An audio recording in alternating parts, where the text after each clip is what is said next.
Hello students, good evening. कैसे हैं आप लोग? और जैसा कि आप लोग देख रहे हैं कि मैं इस चैप्टर का ये तीसरा वीडियो आपको डालने वाला हूँ।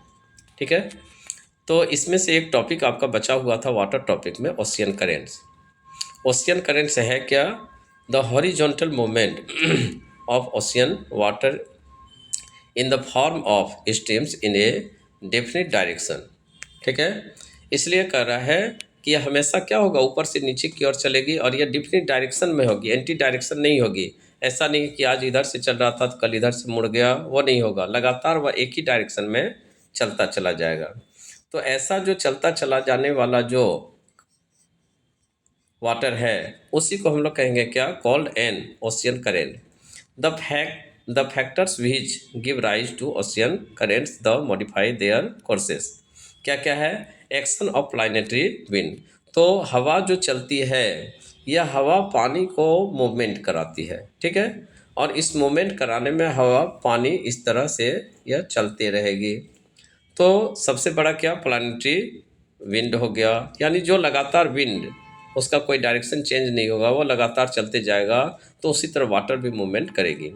Variation in temperature and density of ocean water, इस पर भी डिपेंड करेगा कि कहाँ कैसा टेम्परेचर है, डेंसिटी क्या है, सैलिनिटी वाली है या फ्रेश वाटर है। ठीक है, रोटेशन ऑफ द अर्थ, इसलिए अर्थ का रोटेशन पर भी यह डिपेंड करेगा। शेप्स ऑफ कोस्ट लाइंस पर डिपेंड करेगा कि कोस्टल एरिया कैसा है।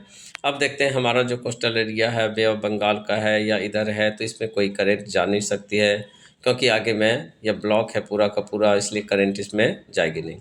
अब अफ्रीका है तो अफ्रीका के किनारे में पूरा का पूरा अटलांटिक ओशियन है, या फिर अमेरिका है, पैसिफिक ओशियन है, तो उन क्षेत्रों में यह जाएगी।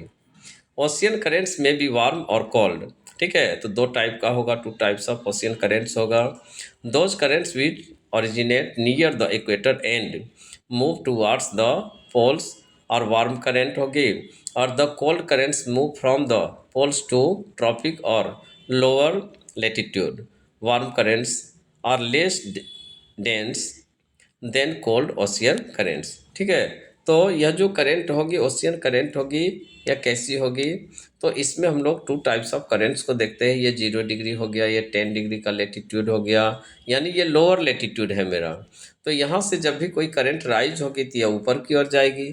मैंने आपको क्लास में बताया हुआ था कि 0 से लेकर 10 डिग्री का जो एरिया होगा, लेटीट्यूड होगा, उसको हम लोग कहते हैं ट्रॉपिकल बेल्ट कहते हैं, इक्वेटोरियल जोन कहते हैं। इस इक्वेटोरियल जोन में काफ़ी गर्मी होती है, हमेशा देखते हैं मौसम एक समान रहता है, कभी फ्लक्चुएशन नहीं होता है। तो इधर से जो भी करंट राइज होगी वो ऊपर की ओर जाएगी और वह वार्म करंट होगी। ठीक है, फिर हम लोग देखते हैं कि इधर से जो करंट आएगी, ये देखते हैं ग्रीनलैंड है, इधर से जो करंट आएगी, या फिर अंटार्कटिका की ओर से जो करंट आएगी, साउथ पोल से जो आएगी, वह सारे के सारे कोल्ड करंट होंगे। इसलिए टू टाइप्स ऑफ करंट होंगे, वार्म करंट या हॉट करंट और cold current. Okay, the cold currents moves from the poles to the tropic or lower latitudes. Warm current are less dense than cold ocean currents. The general circulation of ocean currents is clockwise in the northern hemisphere and anti-clockwise in the southern hemisphere due to the rotation of the earth। ठीक है, इसलिए हमारी जो पृथ्वी की गति जो है, ठीक है, इस हिसाब से यह भी चलेगा। तो इस हिसाब से जब चल रहा है तो यह कहता है कि इधर चलेगा क्या, क्लॉकवाइज चलेगा, और इधर जो चलेगा यह एंटी क्लॉकवाइज चलेगा, क्योंकि इसी मोमेंट में विंड भी चल रही है। और हमारा जो अर्थ का डायरेक्शन है, इसके कारण क्या होता है कि साउथ में जो विंड जो चलेगी साउदर्न हेमिस्फेयर में, वह चलेगी एंटी क्लॉकवाइज चलेगी। तो एंटी क्लॉकवाइज चलेगी तो ओशियन करंट भी एंटी क्लॉकवाइज चलेगी। Ocean currents have great influence on the climate and economic activities of an area. ठीक है, यह क्लाइमेट पर असर पड़ेगा और इकोनॉमिक एक्टिविटीज़ भी यहाँ पर रहेगा, क्योंकि बहुत सारे हम लोग देखते हैं ये जो ओशियन करंट जाती है। अब यहाँ पे देखिए, एक है आपका गल्फ स्ट्रीम में, यहाँ से राइज होती है, यहाँ से राइज होते हुए इधर से घूमते हुए आती है, और इस घूमने में देखिए यहाँ पर एक नॉर्वे कंट्री है, छोटी सी कंट्री है। पूरा का पूरा यूरोप जब बर्फ सर्दी में बर्फ पूरा का पूरा जमा रहता है, उसमें नॉर्वे का जो पोर्ट है पूरा का पूरा खुला रहता है, क्योंकि यह वाटर करेंट इधर से घूमते हुए इधर की ओर आती है। तो यहाँ जब टच होती है तो यहाँ पर ठंडी में भी नॉर्वे का जो पोर्ट है यह ओपन रहता है, आइस नहीं जमता है। ओके, नेक्स्ट क्या है, इफेक्ट्स ऑफ ओशियन करेंट्स।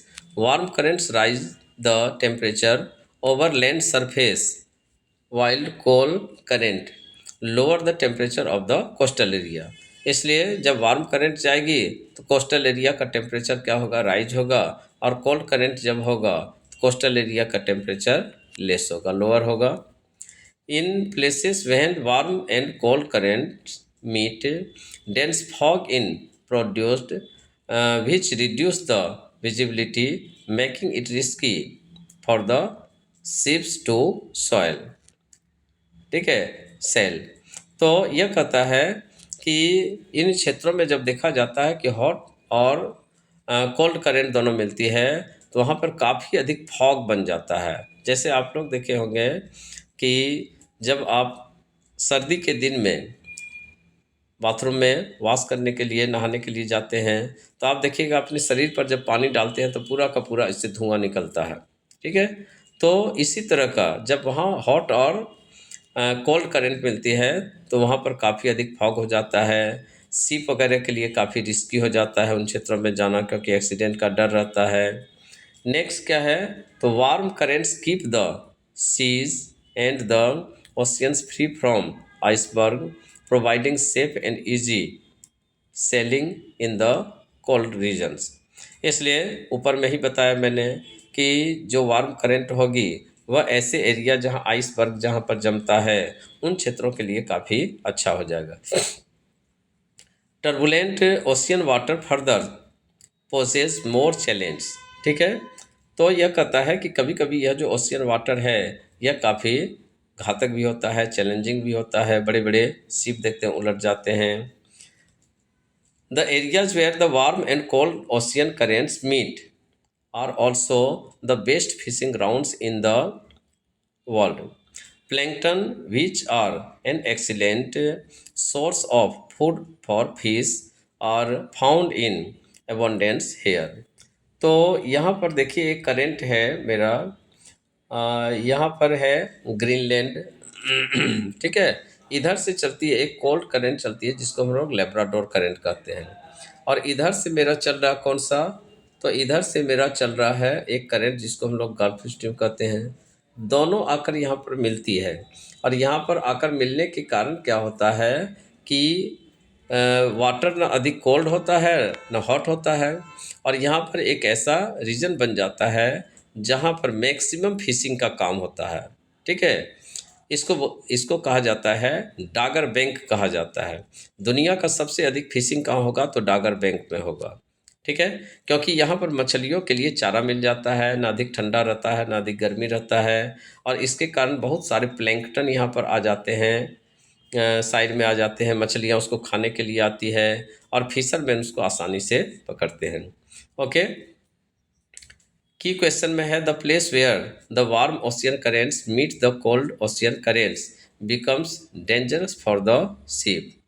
इसलिए जहाँ पर यह मिलेगा पूरा का पूरा धुआं धुआं रहेगा, फॉग होगा, और वहाँ पर डेंजर भी हो सकता है क्योंकि टकराने, ये शिप वगैरह आपस में टकराने की घटना हो सकती है।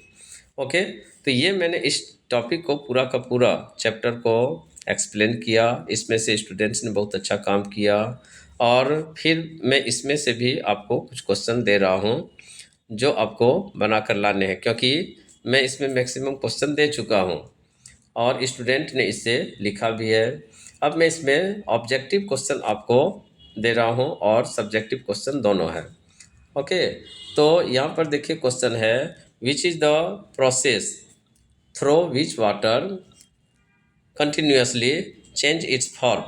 इसलिए इसका बनाएंगे आप लोग। विच वाटर इज सॉल्टी, ये बनाएंगे। सी वाटर कंटेंट्स, इसको बनाएंगे। Which day of the year is celebrated as water day, इसको बनाएंगे। The moment and ocean and occur in ocean can be broadly, option दिया हुआ यहाँ पर देखिए, which is the Japanese word which means harbor waves, ठीक है, किसको कहेंगे, हार्बर वेव्स कहेंगे। When did tsunami strike the Indian ocean, date आपके पास है, इसको बनाएंगे आप लोग। The largest tsunami wave travels at the speed of, इसको बनाएंगे। The rhythmic rise fall of ocean water twice in a day is known as, क्या होगा, इसको बनाएंगे। The Labrador and Gulf Stream are the examples of, ठीक है, इस दोनों को आप लोग लिखेंगे क्योंकि अभी मैंने बार बार इसका चर्चा किया है। Following are the movement then occur in ocean except, ठीक है, इसको बनाएंगे।